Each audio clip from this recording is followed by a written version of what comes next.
papá siempre, o sea, fue muy cariñoso con nosotros.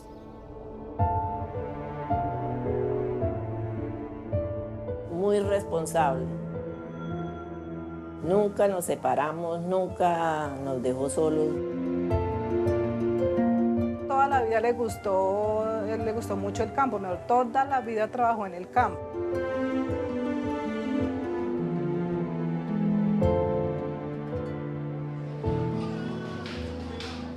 El domingo yo sí me levanté con un presentimiento como de llamarlo. Lo que hice fue coger un celular y marcarle a mi papá. Sistema correo de voz. Entonces el celular sonaba apagado. Entonces me cogió desespero. Inicialmente recibimos un llamado donde nos alertaban sobre la desaparición de una persona. Llegamos y los broches estaban todos llenos de alambres. Yo entré y miramos por todos los lados a ver a qué era lo que él, a ver qué había dejado. Cuando vimos, yo vi un atado allá de hojas, cuando vimos que era él que estaba ahí con la manito así por fuera. En realidad fue bastante impactante. En esta parte se encontraba don Gildardo enterrado. Se encontraba el cuerpo cubierto por tierra, piedras. Fueron 14 machetazos que sufrió la persona en el cuerpo. Fuera de eso, lo incineró. Uno empieza a echarse culpas por haberlo dejado solo. O sea, sin necesidad, porque no tenía necesidad de estar allá. Tratando de desviar, tratando de ocultar lo que en realidad ocurrió. Sabía disimular muy bien, sabía disfrazar muy bien de pronto esa crueldad que su corazón había.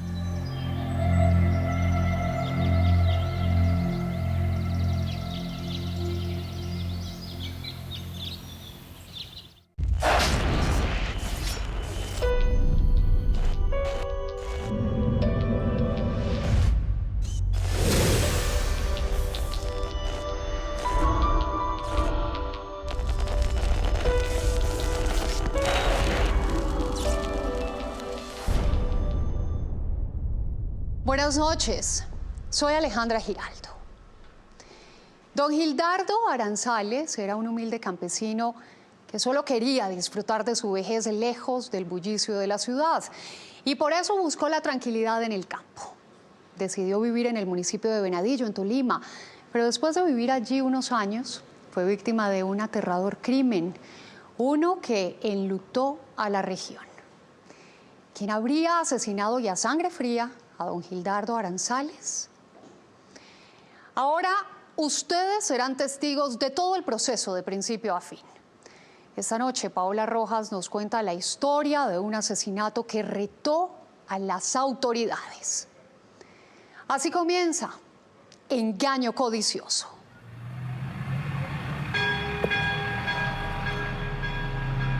El municipio de Venadillo, que desde el aire parece una postal, fue escenario de un aterrador crimen.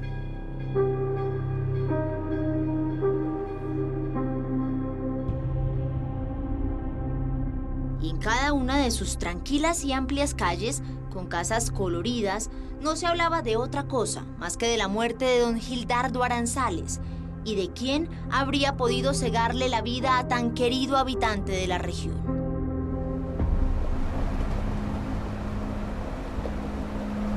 Uno siempre se pone a imaginar si lo torturaron, lo hicieron sufrir mucho para darle muerte, o siempre se pregunta cómo y por qué.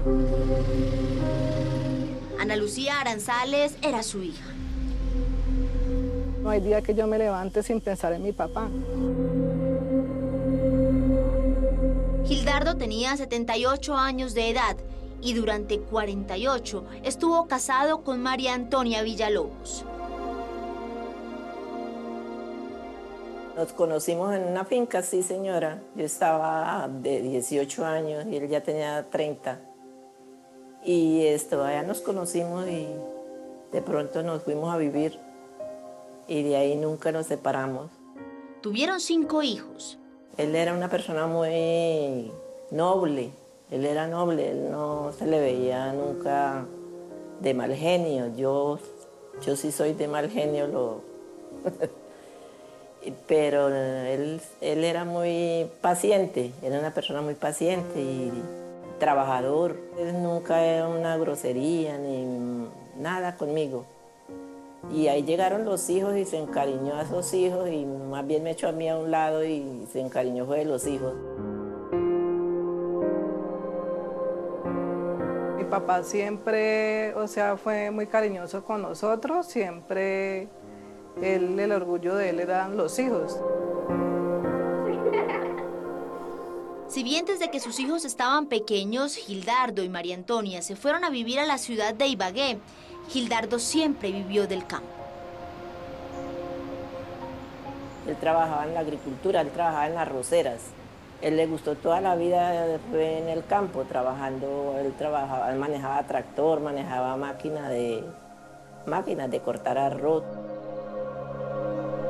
Y así lo hizo hasta que cumplió 77 años de edad. Ya con sus hijos adultos y habiendo realizado el sueño de darle una casa propia a su familia, Gildardo decidió retirarse de su trabajo, disfrutar de sus nietos, su pensión y estar donde más le gustaba. Consiguió una cicla que para ir a montar en cicla, él por las tardes iba y deshierbaba por ahí alrededor. No le gustaba pues como el ruido de la ciudad ni nada, sino estar allá tranquilo.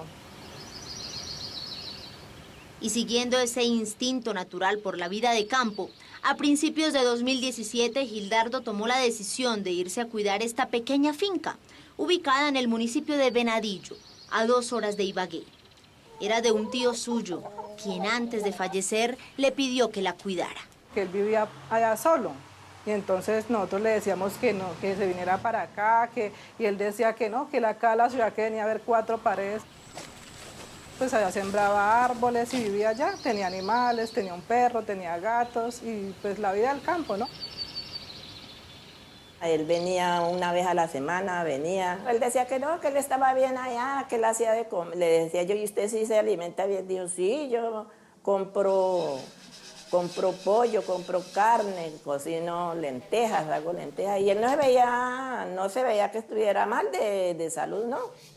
De vez en cuando, Gildardo era acompañado por un primo lejano, Alexander Aranzales, quien le ayudaba en labores de campo. Nosotras dos siempre nos acostumbrábamos a llamarlo todos los días. Mi hermana lo llamaba por la mañana y yo lo llamaba a mediodía después del almuerzo, a la hora del almuerzo. Pero el domingo 22 de abril de 2018, esa rutina que mantuvieron durante un año cambió. Por varias horas, don Gildardo se desapareció. Nadie sabía nada de él. Entonces el celular sonaba apagado. Entonces me cogió desespero. Yo lo que hice fue que me acordé del señor Galindo, que es el vecino, y yo le dije, hágame el favor y me busca a mi papá, que es que mi papá, yo le estoy marcando y no tiene el celular prendido. Y el vecino de don Gildardo, a quien Ana acudió, no tardó mucho en darle una razón.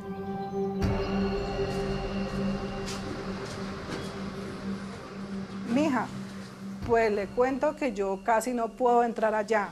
Eso tenía alambre por todos los lados y en la cocina hay una linterna que no es de su papá. Yo no voy a entrar más porque quién sabe qué haya pasado y después me echen la culpa a mí, me dijo hasta así. De inmediato, Ana y María Antonia se comunicaron con la policía. El subintendente Jair Sneider Rodríguez Sánchez de la SIJIN del Tolima fue uno de los investigadores que manejó el caso. Inicialmente recibimos un llamado donde nos alertaban sobre la desaparición de una persona del sector. La comunidad un poco alarmada, pues ese ciudadano era una persona muy conocida y muy allegada a las personas del sitio. Desplazarse desde Ibagué hasta Venadillo puede tardar hasta 2 horas. Así que mientras la policía llegaba a la finca, familiares de Gildardo que vivían en el pueblo se adelantaron y empezaron la búsqueda. Entonces yo me vine con el compañero que tenía y llegamos y los broches estaban todos llenos de alambres. Georgina Villalobos es tía de Ana. ¿Y usted también entró y cuando usted llegó usted empezó a buscarlo acá, doña Georgina, a llamarlo? Sí, señora. Yo entré y miramos por todos los lados a ver a qué era lo que él, a ver qué había dejado, nada, no lo encontrábamos. O sea, no había dejado una nota, nada explicando. No, señora. Entonces cuando yo vi un ataúd allá de hojas. Junto a unos limones en el suelo había algo que llamó la atención de Georgina. Estaba ahí con la manito así por fuera. Yo gritaba y gritaba y lloraba pues de la angustia de ver que pues que él estaba así, ya se veía el sombrero ahí untado de sangre, las matas de plátano untadas de sangre. Yo, la verdad, yo no fui capaz de ir hasta allá, hasta el lugar. No fui, o sea, a mí me dijeron su papá está enterrado ahí, yo no fui capaz de ir hasta allá.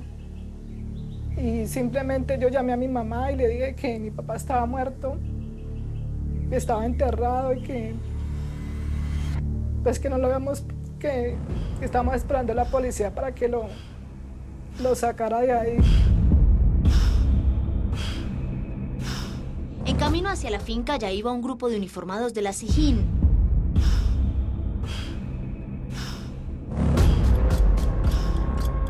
Encabezado por los investigadores Jair Sneider Rodríguez Sánchez y Pedro Andrés Loaiza.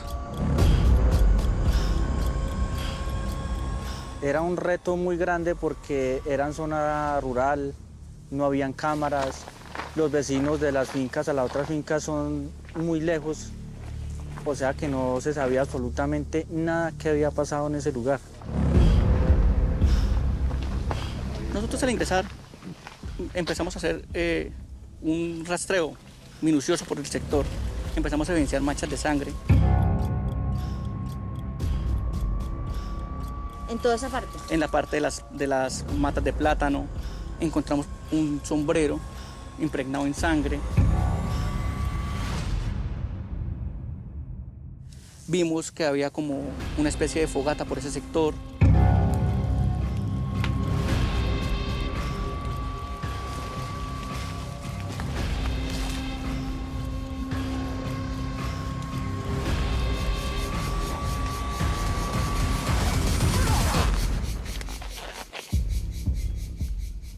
Ustedes llegan a este punto y exactamente qué es lo que ustedes hallan acá.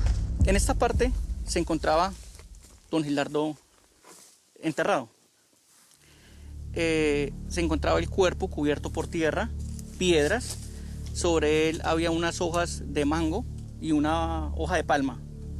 Nosotros al momento de retirar esas hojas observamos una media mano. Se salía sobre la tierra y los dedos los tenía totalmente calcinados. Los investigadores tenían una versión de lo que habría podido ocurrir. A pesar de las heridas que sufrió, a pesar de haber sido incinerado y a pesar de haber sido enterrado, este señor seguía con vida. ¿Por qué? Porque él sacó una mano y la dejó empuñada como queriendo mostrar algo.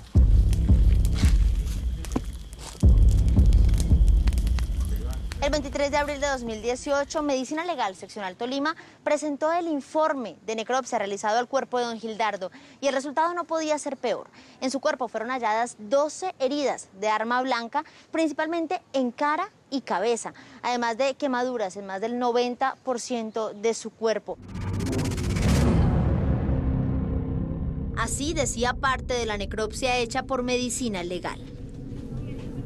Hay lesiones en manos y miembros superiores que indican lucha y defensa.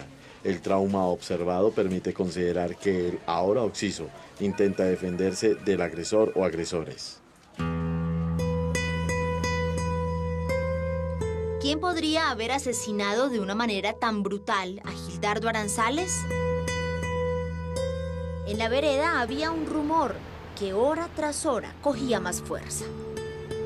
Que había sido amenazado por unos grupos armados, que por la guerrilla, y que le habían dado 48 horas de que mi papá desocupara la finca.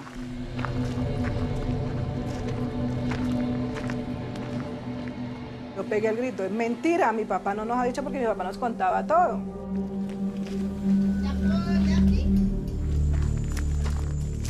Sí era creíble porque pues en fechas anteriores sí se tenía información de años anteriores de que sí habían grupos por ese sector.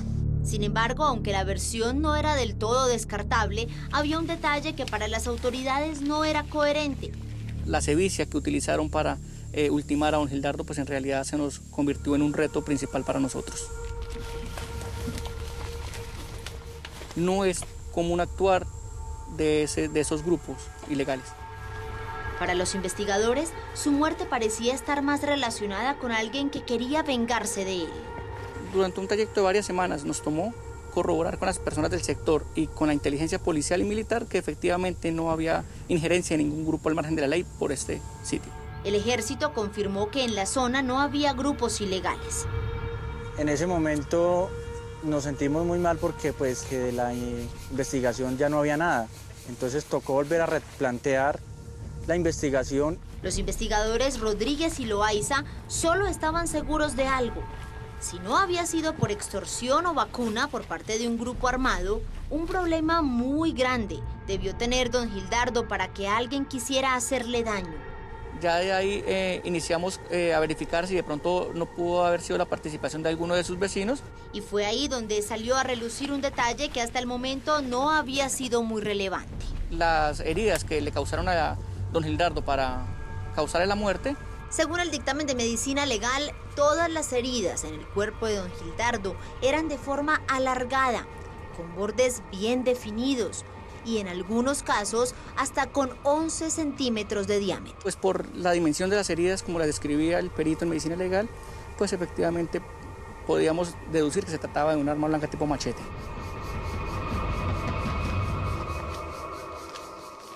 Debido a que en el lugar de los hechos nunca se encontró el arma homicida, los investigadores intuían que si hallaban ese machete con el que posiblemente había sido atacado don Gildardo, encontrarían al asesino.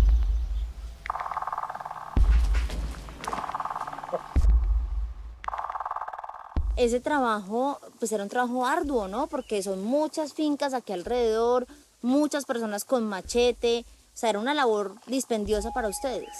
Bastante desgastante. Rodríguez y Loaiza empezaron a buscar finca por finca. Pero lo que no sabían es que estaban a punto de destapar un impresionante secreto.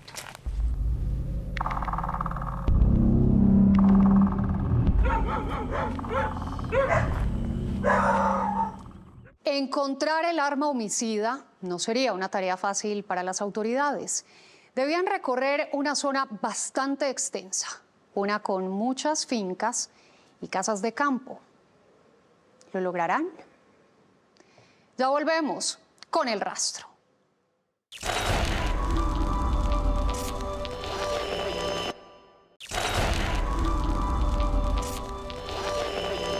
Los investigadores estaban contra reloj, tenían el tiempo contado. Si no hallaban pronto el machete con el que presumían que habían asesinado a don Gildardo Aranzales, corrían el riesgo de que este caso quedara impune. Sabían que esta era la única manera de descubrir al homicida. Pero la gran pregunta era ¿quién y por qué habría querido terminar con la vida de don Gildardo?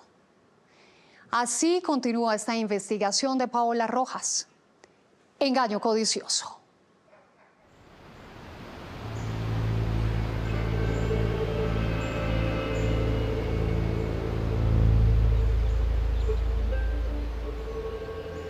El 22 de abril de 2018, un manto de muerte cubrió al municipio de Venadillo, Tolima.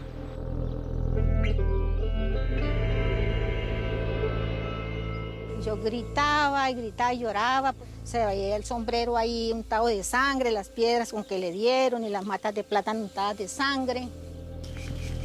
Don Gildardo Aranzales fue brutalmente asesinado en su propia finca. Y ella se agachó a recoger los limones y cuando se agachó a recoger los limones, salieron moscas. Eso estaba tapado con muchas piedras, con muchos palos de leña. Enterrado en la parte trasera de la tierra en la que vivía hacía un año. Quisiera como uno devolver el tiempo y habernoslo llevado como a las malas. La familia pues tenían un dolor, estaban muy tristes querían saber qué pasó con su familiar, por qué esa muerte tan extraña y tan horrorífica. El reto era saber quién lo había hecho. Estábamos completamente en la nada. La finca donde vivía don Gildardo queda en zona rural y apartada del municipio de Venadillo.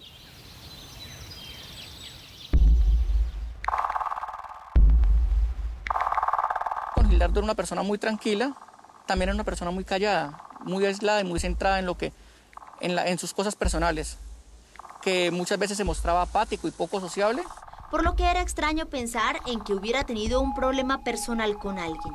Así que para las autoridades, encontrar el machete con el que al parecer había sido asesinado don Gildardo era el único camino para hallar al asesino.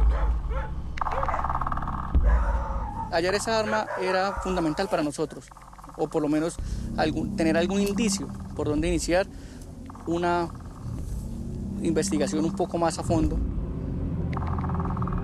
Y para los investigadores Rodríguez y Loaiza, caminar era la única opción si querían resolver el crimen.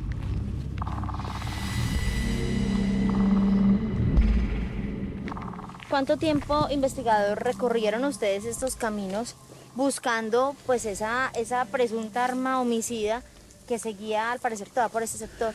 Yo creo que tardamos alrededor más o menos de 2 a 3 semanas en esas labores investigativas, preguntando, relacionándonos con las personas del sector. Pero esto no era tarea fácil. Jefe, ¿cómo está? Igual hay que tener en cuenta que las personas que viven en esos sectores son demasiado apáticas a veces a nosotros las autoridades, y más cuando venimos a investigar un delito de esa magnitud que se ha presentado aquí en el sector. Ustedes entonces venían puerta a puerta buscando, tratando de hablar con la gente para ver qué información obtenían de este crimen. Finca por finca, íbamos finca por finca, a cada una de ellas llegábamos, intentábamos interactuar con las personas, indagarles sobre si tenían conocimiento o habían escuchado algo o que nos dieran alguna pista.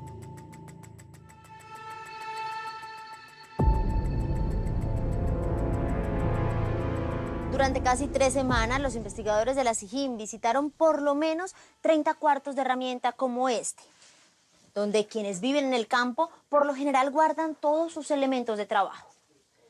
Buscaban un machete con el que presuntamente le habrían quitado la vida a don Gildardo Aranzales.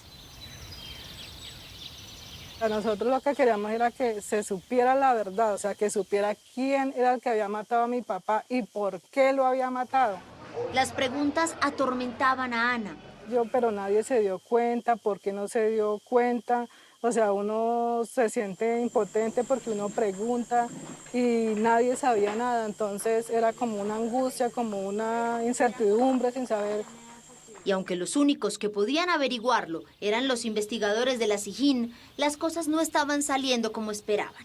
Ya llevamos bastantes días, no hemos logrado establecer ningún punto que nos fuera favorable a hacer esta investigación.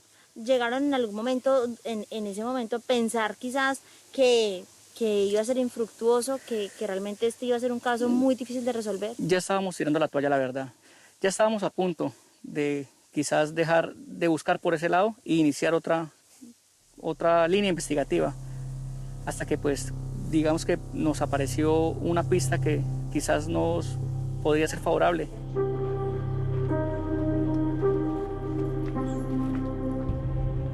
¿Cuál fue esa pista? Llegamos a una casa y pues la dinámica que veníamos preguntando sobre sus herramientas, sobre sus armas blancas, hasta que hubo una casa donde nos dijeron que habían extraviado el machete. ¿Extraviado un machete? Para un campesino, el machete es una herramienta esencial de trabajo, por lo que para los hombres de la SIJIN era muy poco creíble que en una casa de campo no tuvieran esta herramienta.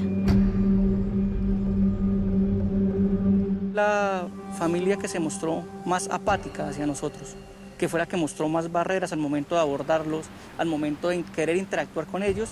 ¿Ellos qué decían puntualmente? ¿Que no tenían machete, que les había perdido? Que el machete lo habían prestado, ¿Y decían que a quién? días anteriores habían prestado el machete.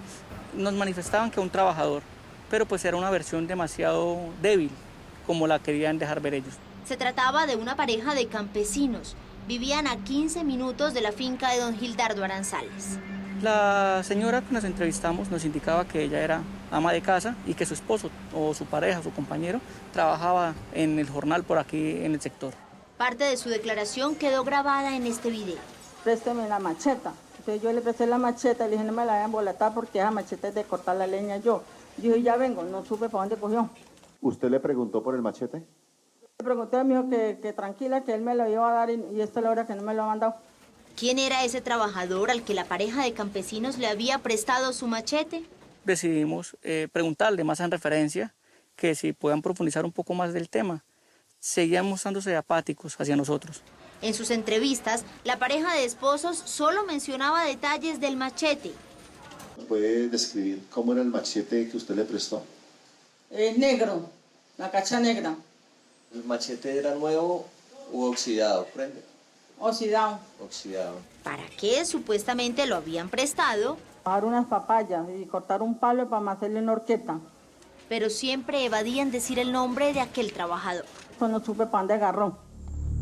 ¿Sería un vecino cercano de don Gildardo? ¿Qué problema otro de pronto tendría mi papá con otras personas que nosotros no supiéramos? O que le debiera a alguien alguna plata o alguna cosa, pero no nos daban respuesta. Para los investigadores de la SIJIN, esta pareja de humildes ancianos sabían mucho más, pero por alguna razón lo querían ocultar.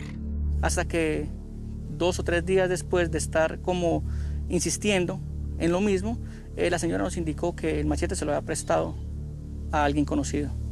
¿A quién? Al primo de don Gildardo. ¿Recuerdan a Alexander Aranzales, el primo que acompañaba a don Gildardo por momentos en la finca? Según los vecinos, un día antes de que apareciera muerto don Gildardo, ellos le prestaron el machete. Si usted conoce al señor José Alexander Aranzales. Pues yo lo estimo mucho porque es de la familia de mi marido y todo eso. Y él iba a la casa. Sí, o sea, uno como vuelvo y le digo, piensa que porque es primo y era primo hermano, hijo de 2 hermanas, eso no es verdad, eso no puede ser, eso no es mentira lo que está pasando, lo que están investigando es mentira, no puede ser. ¿Pero quién era Alexander Aranzales? ¿Y habría motivos reales para pensar que hubiera asesinado a su propio primo? Mi papá le tenía mucho pesar a él porque él sufre de Parkinson y entonces mi papá le tenía pesar y lo ayudaba y todo eso. Alexander tenía 54 años y desde niño había tenido una relación muy cercana con don Gildardo. Él iba a la casa, yo me acuerdo cuando yo estaba niña y normal, mi mamá lo atendía bien y todo, pues un primo normal.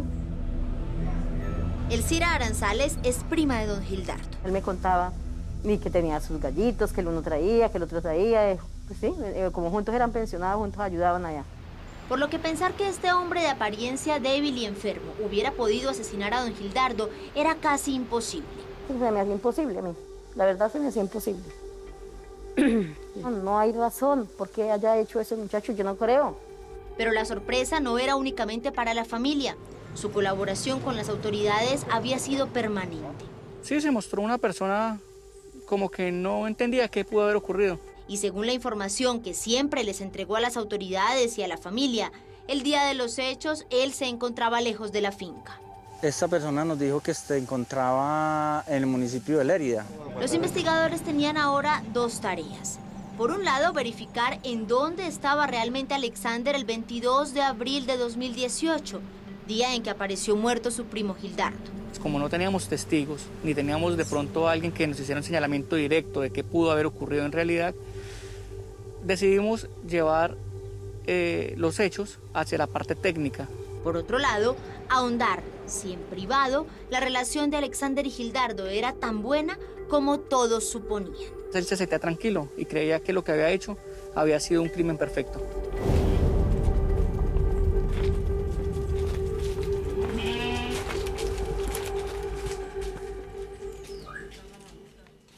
Alexander Aranzales, el primo más querido y cercano de don Gildardo, era ahora el principal sospechoso. Pero para las autoridades era difícil creer que este hombre enfermo y de apariencia tranquila hubiera podido engañarlos y de esta manera. ¿Qué arrojaría la investigación? Ya regresamos.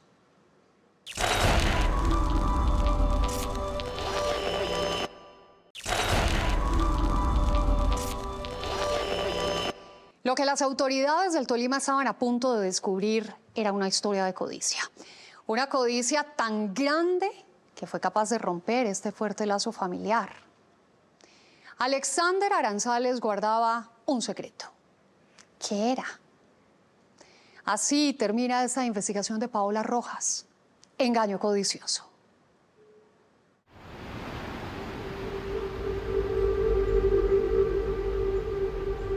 Un mes después de que don Gildardo Aranzales apareciera muerto en su finca, con 12 heridas de machete en su cuerpo, calcinado y enterrado en su propia huerta, todos los caminos apuntaban a un mismo homicida, su primo Alexander Aranzales. Nos sorprendió bastante, pues hasta el momento ya llevamos varios días buscando alguna pista que nos pudiera ser conducente y pues en realidad este nombramiento que nos hacen del primo de don Gildardo directamente y más que le han prestado un arma blanca a él, tipo machete, pues en realidad nos sorprendió bastante y nos alarmó. Recordemos que según una pareja de esposos, vecinos de don Gildardo, un día antes del macabro hallazgo, coincidencialmente, Alexander les pidió prestado un machete. Llegó por la noche y le dijo que le diera favor y le diera posada. Yo le dije, claro, ¿qué dice? Yo le di comida, se quedó. Al otro día yo mañané a hacer el desayuno para mi esposo para irse y él estaba ahí. Dijo, ya vengo, no supe para dónde cogió. Y según le dijeron a los investigadores, nunca más supieron de él ni del machete.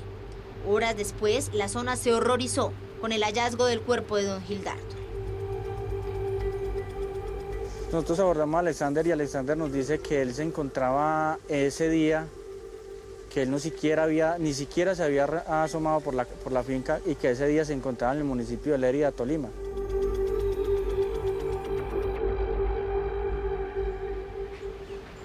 Así que sin decirle nada a Alexander para no levantar sospechas, los investigadores empezaron a seguirle la pista y a través de su número de celular intentaban descubrir en dónde realmente se encontraba el día del crimen. Pero este es un proceso algo demorado, así que mientras tanto se concentraron en saber cómo era realmente la relación de los dos primos. Empezamos a indagar y a verificar y a desvirtuar la versión que de manera inicial nos había dado don Alexander. Diana Paola Núñez es la directora de Fiscalía Seccional Tolima. Empezamos a construir con todos los vecinos del sector y de las personas que, contrario a lo que él dijo en la versión, mencionaban que ellos no se hablaban constantemente, que no tenían una comunicación fluida. Es decir, la Fiscalía empezó a sospechar que la relación entre Gildardo y su primo no sería tan buena como creían en principio. La clave de esta investigación fue salir al campo, ir en repetidas ocasiones al lugar de los hechos a buscar respuestas de lo que había pasado, hablar con los vecinos.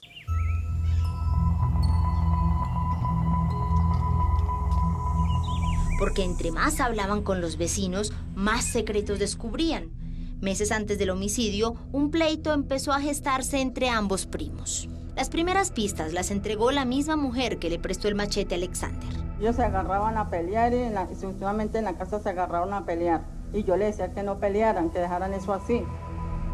Al parecer, quienes vivían cerca empezaron a notar que Alexander y don Gildardo peleaban por temas relacionados a la finca. Él colocó como una queja. Eva Quintero es la inspectora de policía de Venadillo y en julio de 2017 atendió una denuncia presentada por Alexander. Donde me decía que él tenía una finca, que citara al señor Gildardo porque se estaba diciendo que él era el dueño de la finca. De esas dos quejas usted estableció que había un problema por esa tierra. Sí, por esa tierra, por esa finca. Según el testimonio de la inspectora de policía, la finca, que por años fue de un tío de don Gildardo y de Alexander, se había convertido en la manzana de la discordia entre los dos. Que lo que le importaba era quedarse con ese pedazo de tierra. Según Ana, su papá un par de veces le contó lo que pasaba. Y él comenzó a llegarle a mi papá a amenazarlo, él llegaba y se llevaba las cosas, los frutos, pero mi papá nunca le decía nada, o sea, mi papá como que no le paraba bolas porque lo veía era, como una persona enferma y que como que no, pero nosotros lo veíamos como puras amenazas como de niños, como que eso pues uno nunca se lo imagina, y más un primo que le eran primos hermanos, uno nunca se imagina una cosa de esas.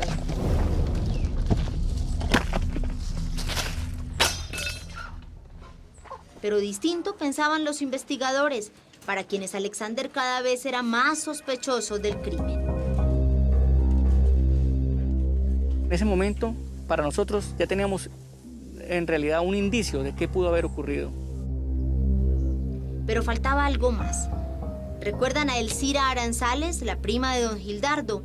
Su esposo, pocos días antes del homicidio, estuvo en la finca instalando un poste de luz y fue testigo de algo que fue clave para los investigadores.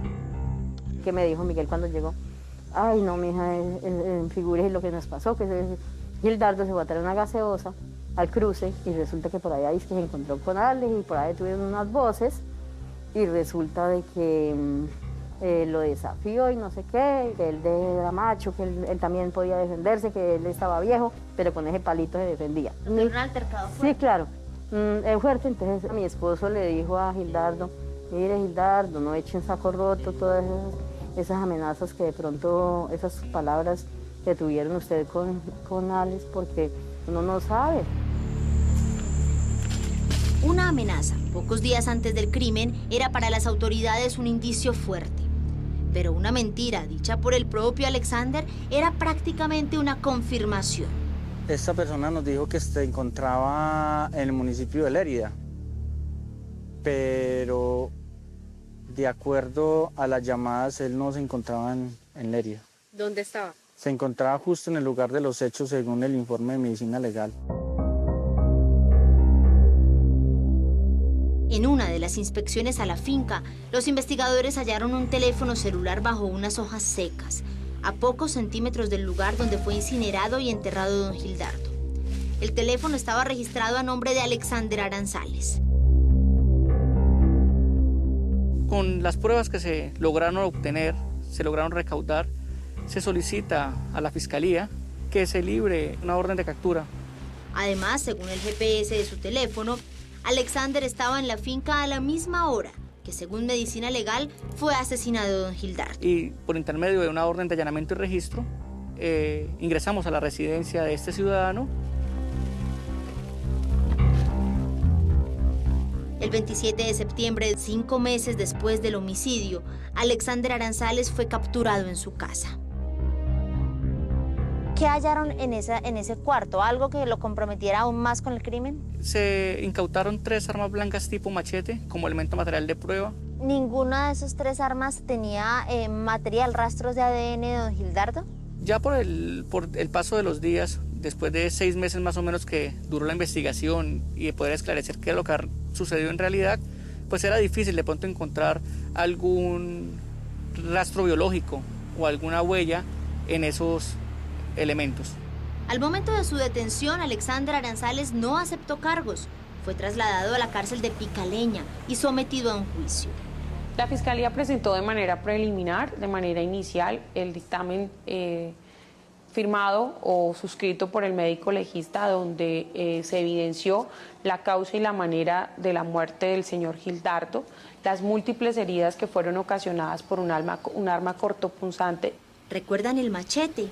Aquel machete que, según una pareja de vecinos de don Gildardo, le prestaron a Alexander horas antes del homicidio de su primo. Présteme la macheta. Entonces yo le presté la macheta y le dije no me la voy a embolatar porque esa macheta es de cortar la leña yo. ¿El machete actualmente quién lo tiene? No sé, lo cogieron y no me lo entregó él. No sé para dónde lo dejaría. ¿Quién es él? Pues Alexander. Y de igual manera toda la parte técnica que se desplegó, las búsquedas selectivas, los análisis link que realizamos. Y lo más importante fue la ubicación del teléfono, del aparato celular del victimario en el lugar donde fue encontrado el cuerpo del señor Gildardo. Además, en el juicio la Fiscalía presentó los testimonios de vecinos y familiares que daban cuenta de las continuas disputas entre Alexander y don Gildardo por la propiedad de la finca. Mi nombre es José Alexander Aranzales, cédula de ciudadanía 6.024.080. Frente a cada testigo siempre estuvo Alexander, quien en silencio se dedicó a llamar la atención del juez sobre su avanzado problema de salud. La defensa del señor Alexander argumentó que como se trataba de una persona que padecía una enfermedad neurológica, que es el Parkinson, no le permitía tener la fuerza ni la estabilidad para poderle haber propinado toda esa serie de heridas en las diferentes partes de su cuerpo. Y teniendo en cuenta justamente su patología, ¿lo hizo solo o creen que realmente hubo más personas involucradas pero nunca se logró establecer? Es difícil dar un parte referente a eso, pero pues observando las circunstancias de tiempo, modo y lugar, como estaba ubicada la víctima, posiblemente tuvo apoyo de alguna otra persona. Finalmente, el pasado 23 de junio de 2020 se llevó a cabo la audiencia condenatoria. Fue presidida por el juez Hugo Rubio. Allí su abogado defensor Miguel Hurtado intentó que Alexander no fuera enviado a la cárcel, sino que pagara su condena en casa. Por parte de la defensa se considera que el estado de salud actual que presenta el acusado no es compatible con una reclusión. Es por esa razón que en su momento... Petición que no fue compartida por la Fiscalía. No se estableció que este señor tenga incapacidad para pagar la condena. La palabra final la tenía el juez Rubio. Como la situación de salud del sentenciado no resulta incompatible con la vida en prisión, se negará la sustitución de la pena intramural por domiciliaria. Y condenó a Alexander a 33 años y 4 meses de prisión como autor del homicidio agravado de su primo don Gildardo Aranzales. Cuando el señor José Alexander Aranzales le propinó 14 heridas con elemento cortocontundente en diferentes regiones anatómicas a su primo Gildardo Aranzales, de 78 años de edad, hasta ocasionar su deceso.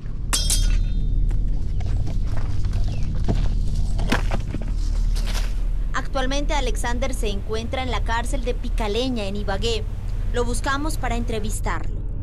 Intentamos conocer su versión de los hechos. José Alexander, ¿usted recuerda a su primo don Gildardo? Hábleme de él, ¿cómo era don Gildardo? Pero su salud en la cárcel se ha complicado. Tiene una parálisis avanzada.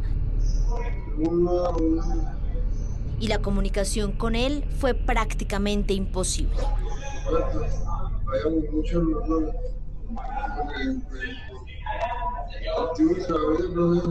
Uno nunca piensa que un primo hermano le vaya a hacer una cosa de esas. Eso es lo que más le remuerde a uno, porque pues él podía haber estado acá con nosotros y todo, y él dijo que no, que él se estaba allá.